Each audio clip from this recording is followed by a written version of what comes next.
Okay, hello everyone. Welcome to my presentation.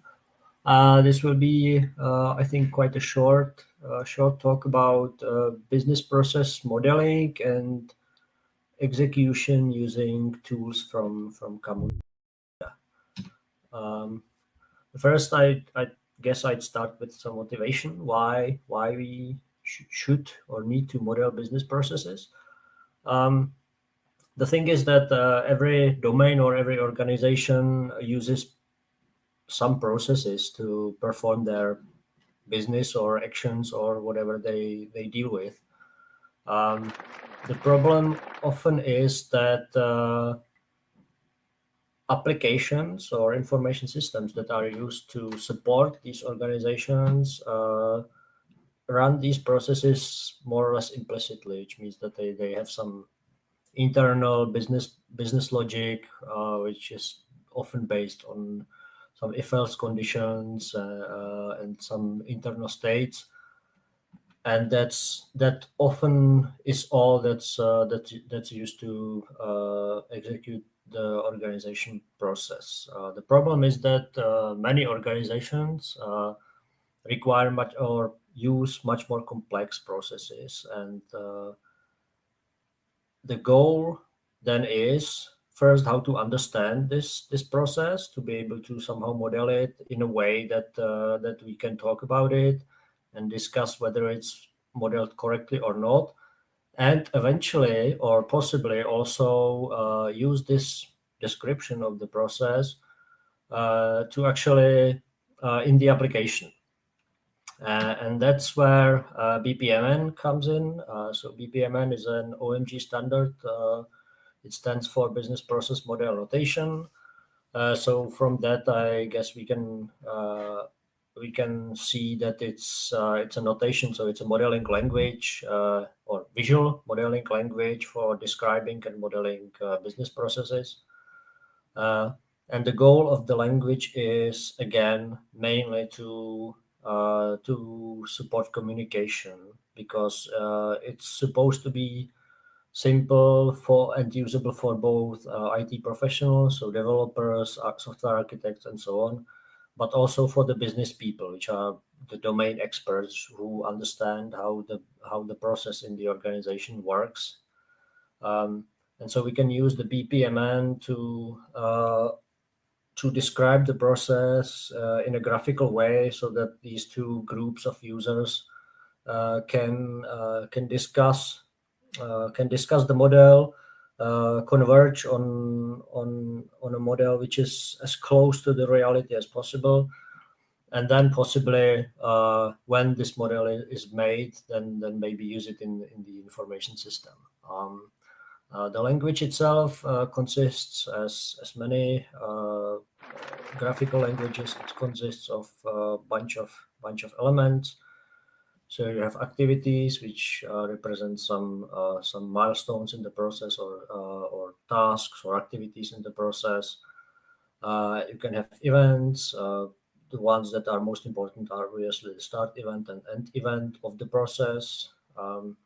And you can have some gateways which represent crossroads in the process. It should be more clear if I show you this very simple example. So this is a simplified description of how our process of publishing an open mic announcement works or should work.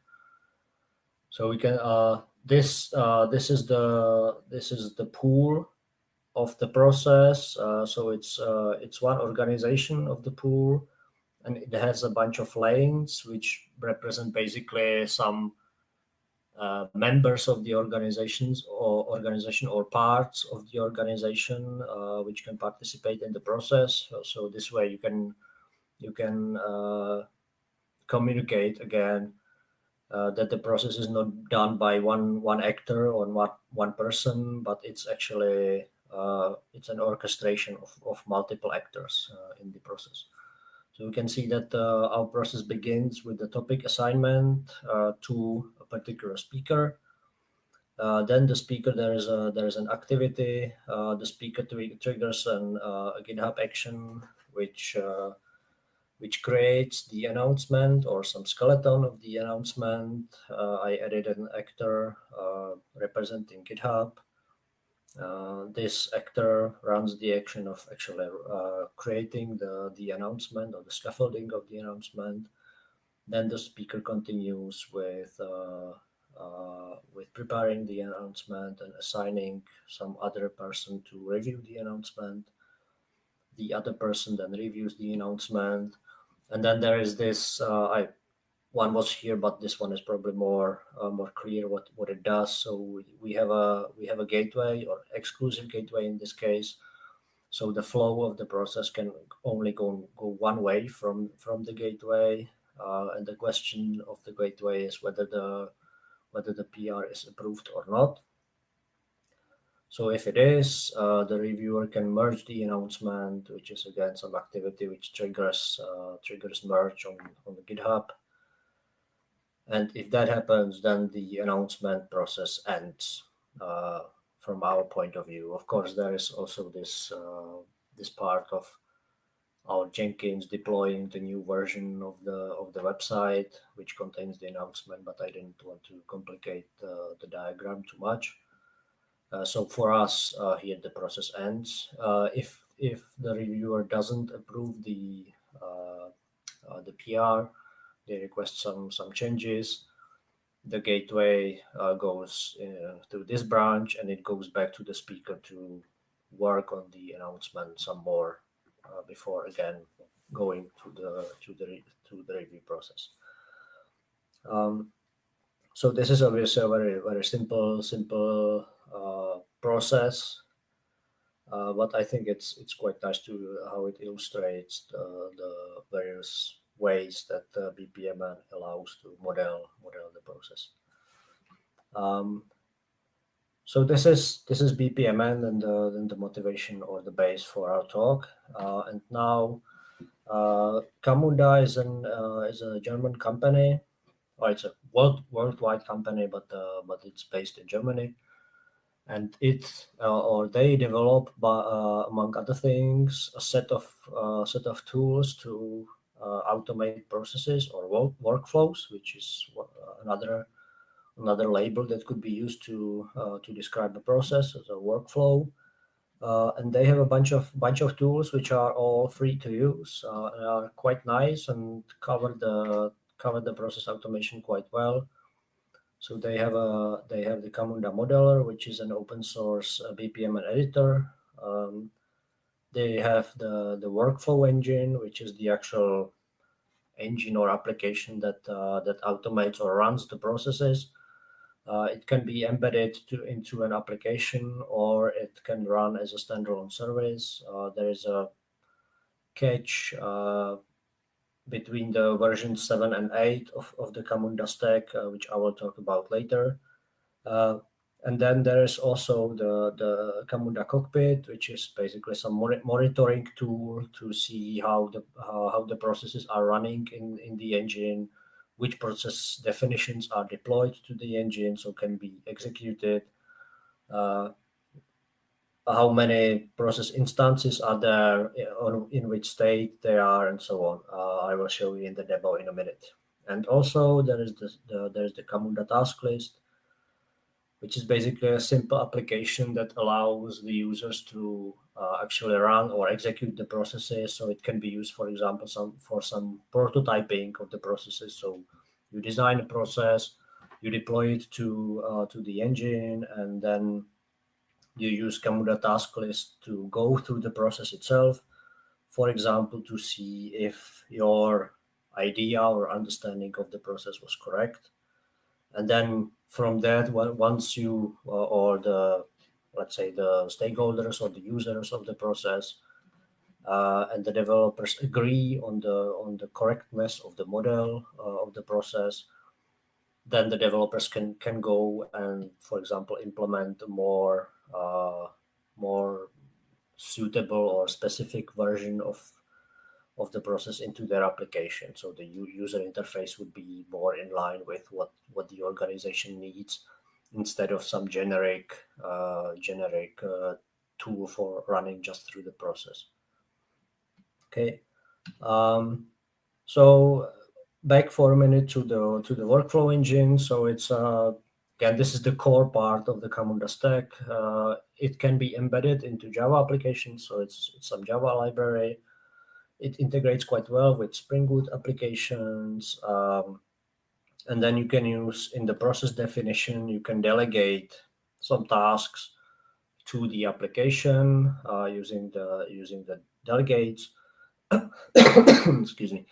And you can also use listeners to listen to events within the process lifecycle. So, for example, when the process begins, there is an event. When an activity begins and when an activity completes, there are also events for which the application can listen and do some additional action. So, for example, someone completes an activity, and the application could listen to that completion, and when it's triggered, the application could send an email to someone, for example. So this is how you can bind your application to the Camunda workflow engine and to the process execution itself. Again, I will show you a demo in a couple of seconds actually. So demo time. I will first show you the Camunda modeler. So Camunda modeler is an application that you can download either from the Camunda pages or from GitHub.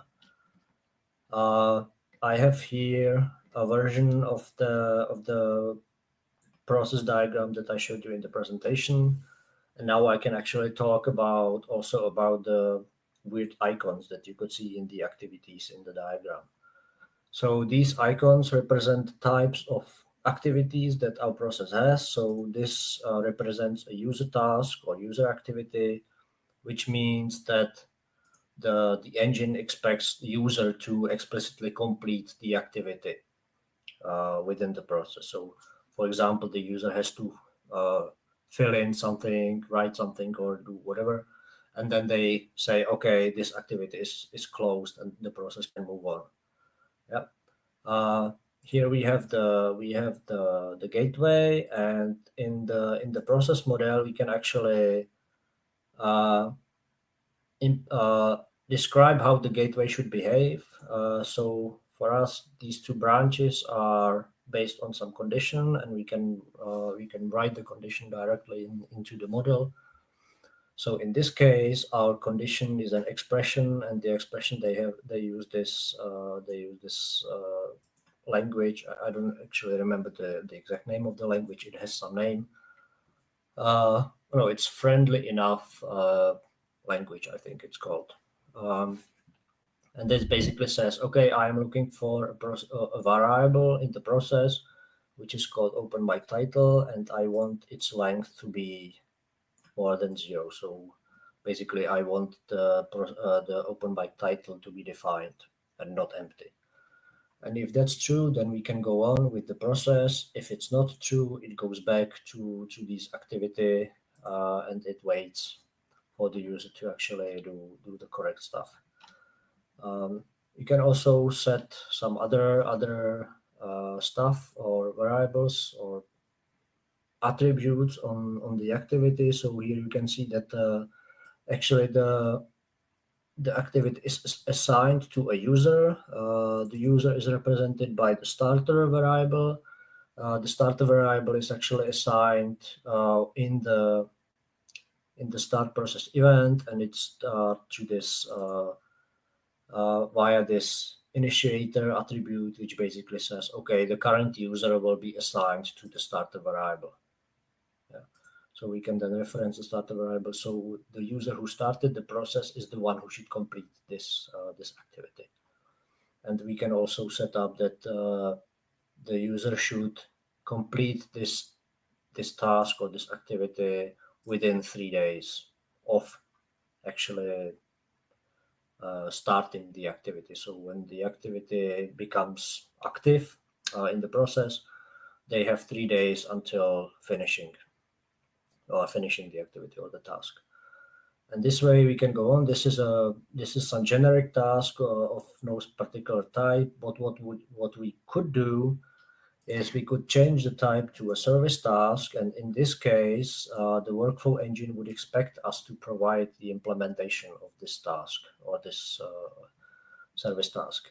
So what we would usually do if we were using the workflow engine as an embedded part of an application is that we would use a delegate expression, and then we could write a name of, for example, of a Spring Bean that would implement the Java delegate class from the Camunda API.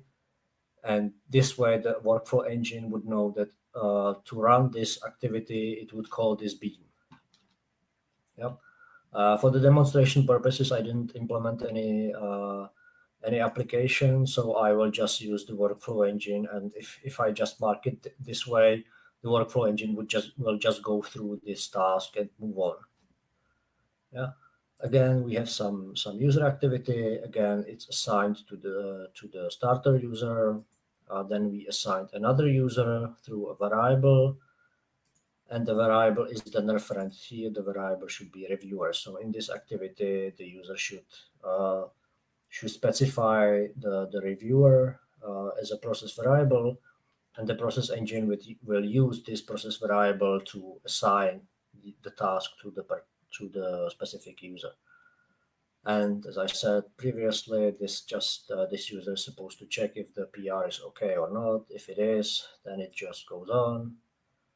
Again, the reviewer should be the one who will merge the PR, and the GitHub actor is some sort of placeholder for the GitHub actions that we use for managing the website. If it's not okay, then it goes back to the speaker who is assigned to create the announcement. We can actually there is a plugin for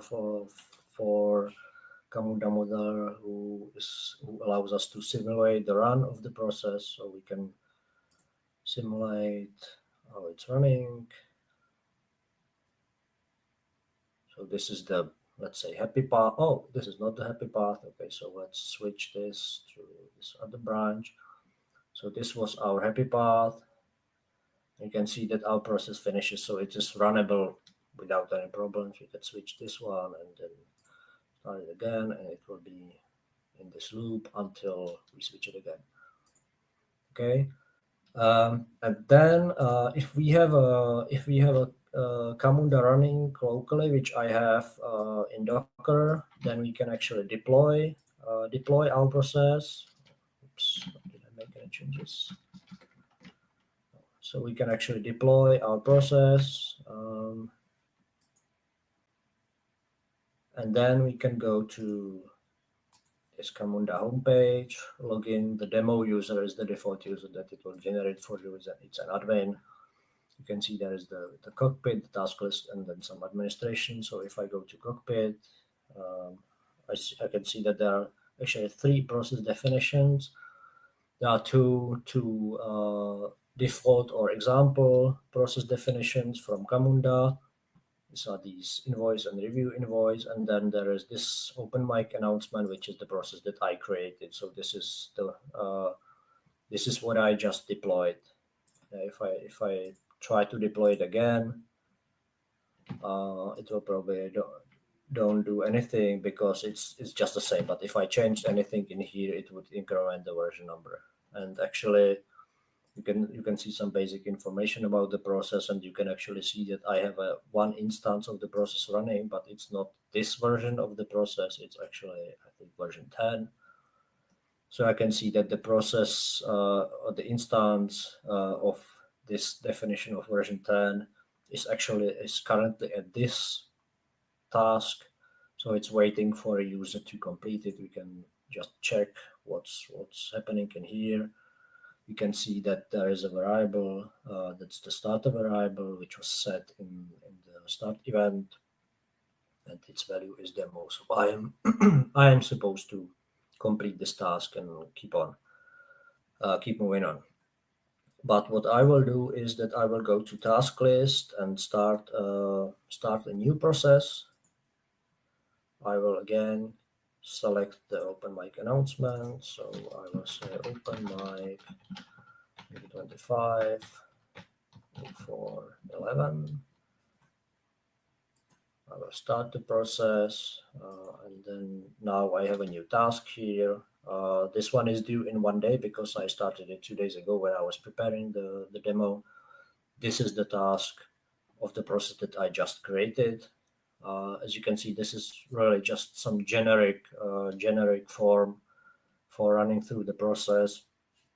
It's not specific to any particular organization. So as I said, this is mostly for more like prototyping the processes rather than actually using them. So I will create set a variable. It's a string, and I will call it workflows with Camunda. And I will say, okay, and this task is complete. And immediately I have a new task. And we can actually go to the cockpit and see that we have two process instances running. This is the process instance that I am currently doing, and you can see that I'm already here preparing the announcement. So I can go here. This would basically represent me going to the web page's source code and writing the announcement. And there I say, okay, this is complete. So the task is done. I have a new task, which is to assign the reviewer. So I will add a new variable, which is called reviewer. And its type is again string, and the value is Martin, which is another user. So I will complete this task. And now I don't have any tasks in this process because now it's waiting here. Should probably refresh it. So now it's here and it's waiting for Martin to review the PR. So I can actually go to.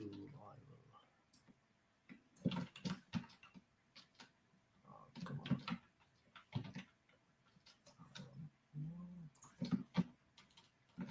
No, not print. Oh, okay. So it's opening private windows, but it's not opening them here. So I start in the private window. I log in as Martin, which I hopefully will be able to do, and I can see that I have this task here to finish, which is the review of the PR. So I will add a new variable, which is the approved true or false, and I say okay, it's fine, it's done. And then I have a new task, mark the announcement, which I complete, and the process is done.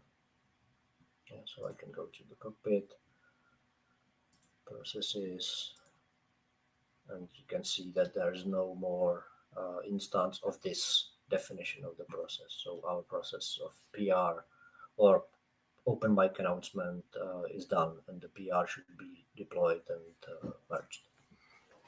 So that's how you do it in the task list. And again, you can also, as I said, you can bind it to an application, which I can actually probably show you.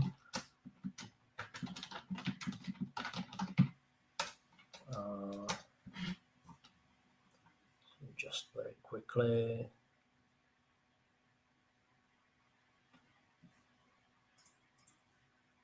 If I open SysL, which is a software that's used at the Czech Aviation Authority, you can see that I have these delegates, which are implementations of the Camunda Java delegate interface, and these are the runners for the service tasks I was talking about previously. So if I had this and I used the service task, then I would reference the delegate from here in the delegate expression.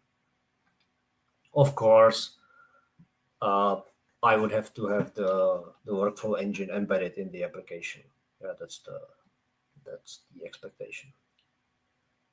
Okay, let me just go back to the presentation because this is basically all from the demo. So some notes. What I was showing you was Camunda version 7. There have been some changes between version 7 and 8, which is the current version. So in version 8, they removed the possibility to embed the workflow engine into an application. It always has to run as a standalone service. It's now called GB.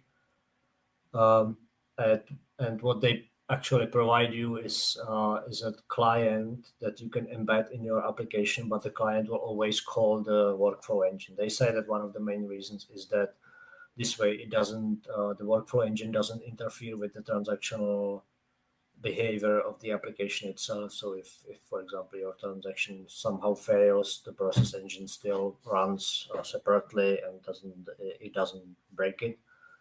So there is a different programming model now for the connection between the process definition, your application, and the workflow engine. Okay, here are some resources. All I was showing you is freely available. The Camunda modeler is on GitHub. The workflow or the stack that I was running is it's the Camunda 7, but it's published on Docker Hub, so you can just say Docker pull and Docker run. It's very simple to set up, very easy to use in this basic setup. As I said, I assume that the Camunda task list is mostly used for prototyping of the processes before you actually implement the process in your application with some domain-specific user interface instead of this very generic form that you can see in the Camunda task list. And I think that's it for me. So thanks for your attention. If you have any questions, I will try to answer them.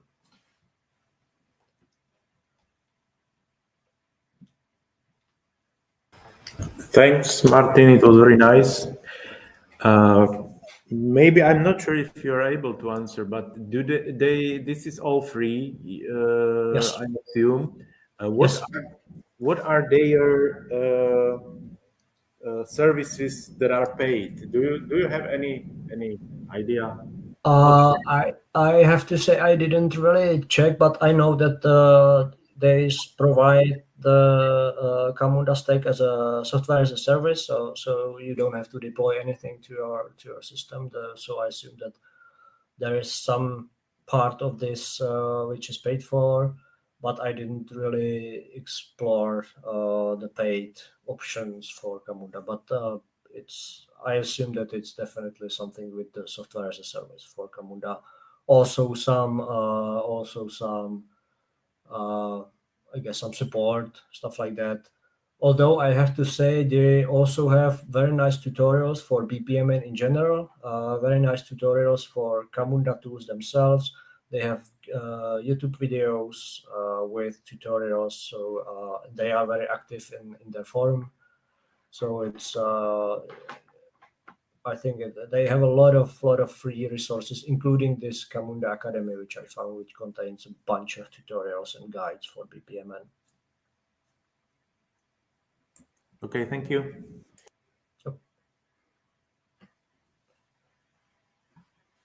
Thank you very much for the presentation. I also have a question. It was very interesting and very clear. Maybe like what I failed to understand is in which use case this BPMN can be like really used, like really interesting. I guess if you are presenting it, you got interested in it and like somehow you are using it. Yeah. Maybe for some project or something. Maybe can you give some example? Actually, in two places. One is for the Civil Aviation Authority, which I'm not sure I can speak about actually, so I will probably rather not. But the other use case that we had was that when we were implementing this reporting tool, going back through the from the Impulse project years and years back, and then we were trying to implement it for the Czech Airlines Technics. they had this. They wanted to create or plan these audits, and audit preparation and execution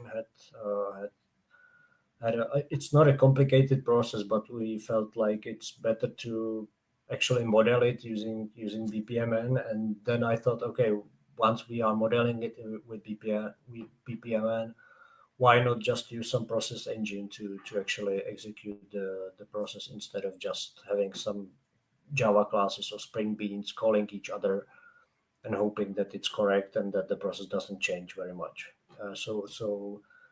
We modeled the audit process like this. It's quite simple. We didn't use any swim lanes and different actors. But then what we did was that these user tasks were actually implemented by some user interface in the application, and these service tasks were services or Spring Beans in the application. So it was moving the process along, sending emails to the users, sending notifications to the users. Here is an embedded process. So this is a sub process defining the corrective measures and deadlines of those. So this is how we actually used it. The CAA process is actually probably a better representative because that's something that's actually being used. But as I said, I'd rather not show it publicly. Maybe once we stop the recording, then I can show you, but definitely not into the recording. But yeah, we used it, and it works. I think it works quite nicely. So you really found real value in using it? Yeah, in some cases, yeah. I think it depends on the complexity of the process. Like I know that for Termit, we were discussing also process of publishing a vocabulary or creating, editing, and then publishing the vocabulary. And it's always a question of how complex this process is, whether it makes sense to go this extra mile and using some process modeling too, and then some execution engine for that, or if we can cover it by some enumeration which represents the states of the resource, whether it's a vocabulary or term or whatever, and then just have the application deal with these states and moving between the states. It depends on the complexity of the process, I think. Okay, thanks. Yep.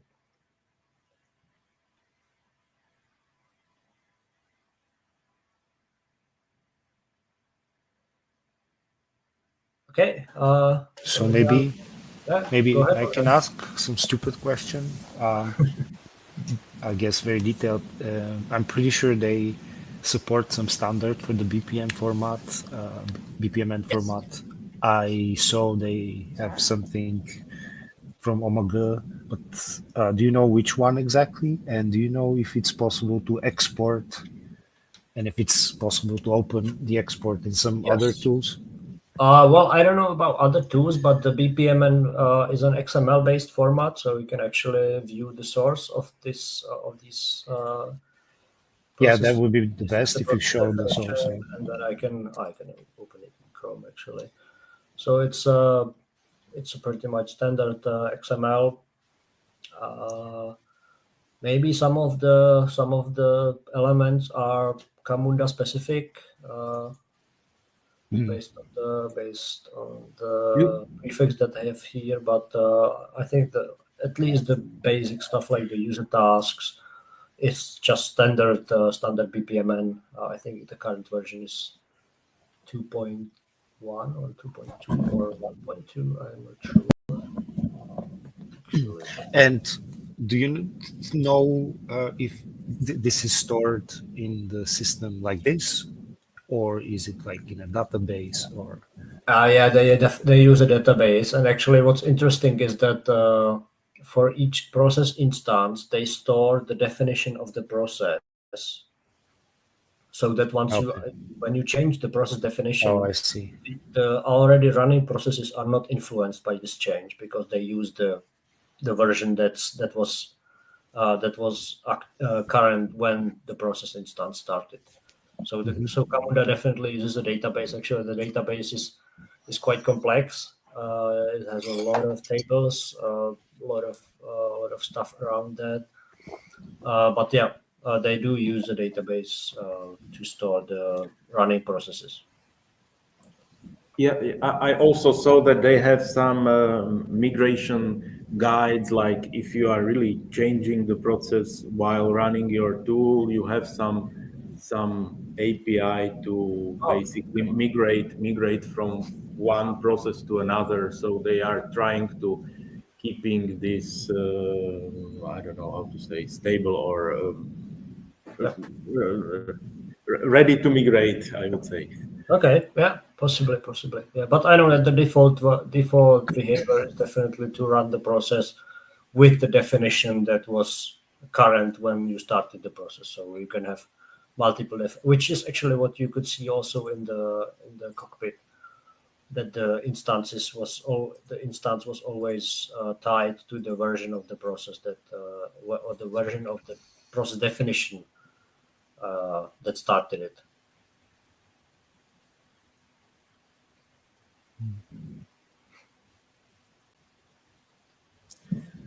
It's an interesting topic.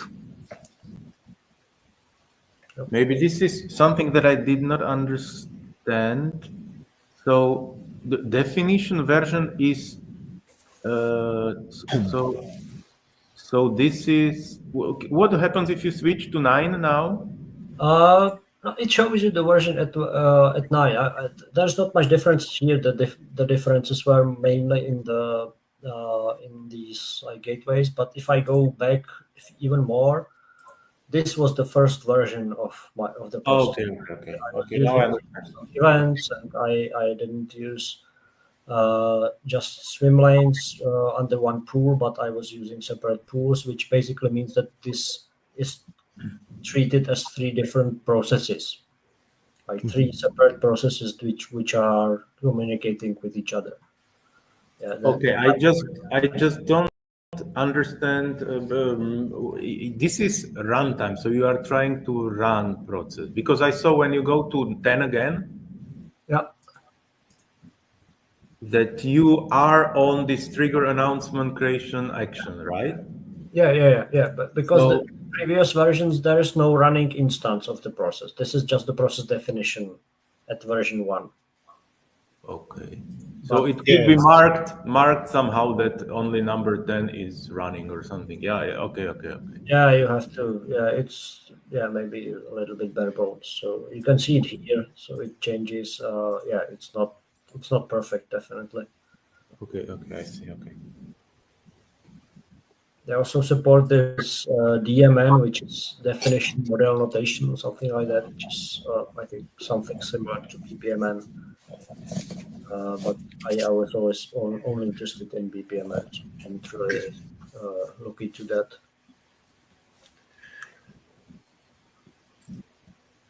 Maybe if I have a few more questions, but I don't want probably all of them. Some of them are really stupid, I guess. But that was an interesting thing.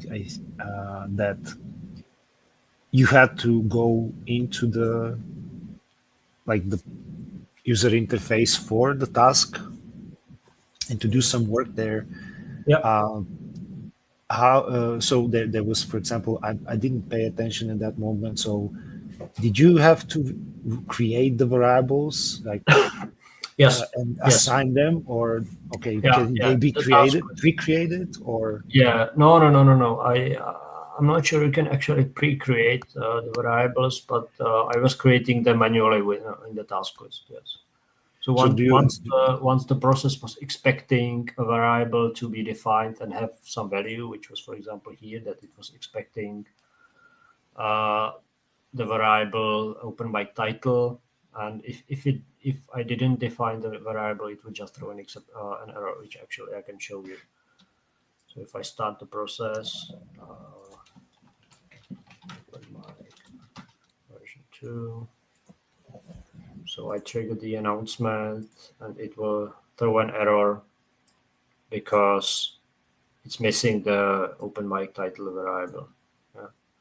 Yeah, so you can always run it first to find out what variables to use. Yeah. And you can use defaults, right? So I assume you can use defaults definitely, because you can also like this assignment of the user that I did here, you can just assign the user directly here, like use reference the actual user. okay, so can we set default that title is 0 at the beginning? Yeah, that's I guess what I was asking. I have to say I'm not really sure, but you can probably set it for the process instance itself. Like when I was creating the process, you can set the variables here, so you can set it here probably. I'm not sure you can set it for the process itself. Or maybe inside of the task. Yeah, if there is a way to add variable here, I think so. I don't Or- think so. or maybe input.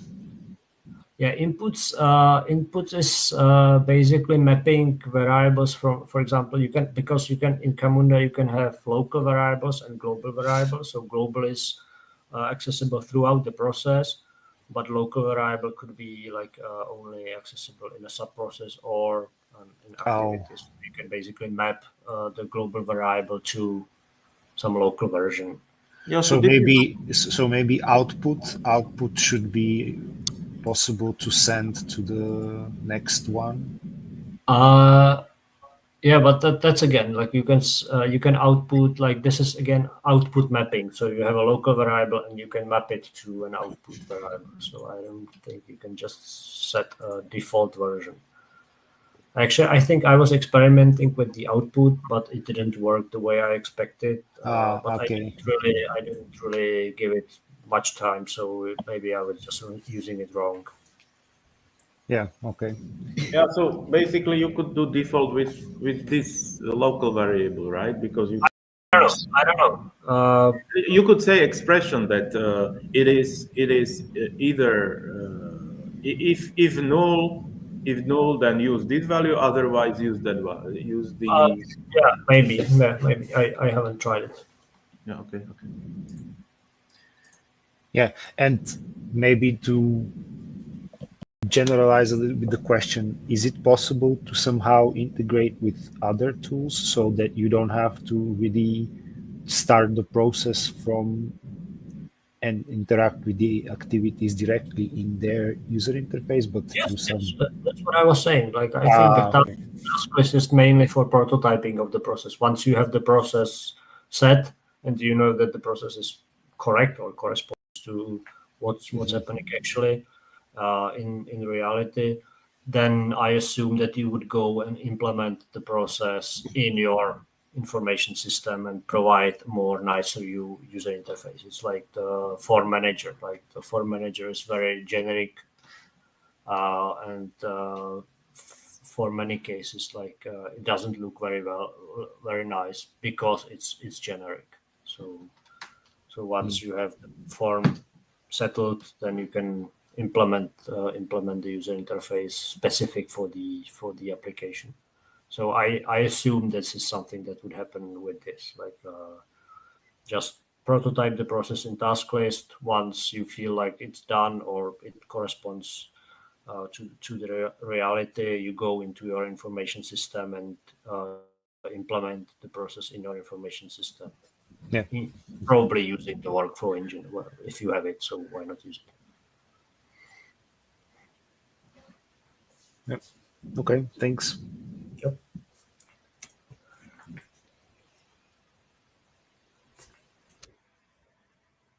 Okay, I think it's I guess we can. It's been 45 minutes, so I think we can progress. Okay, thank you for the presentation. Thank you.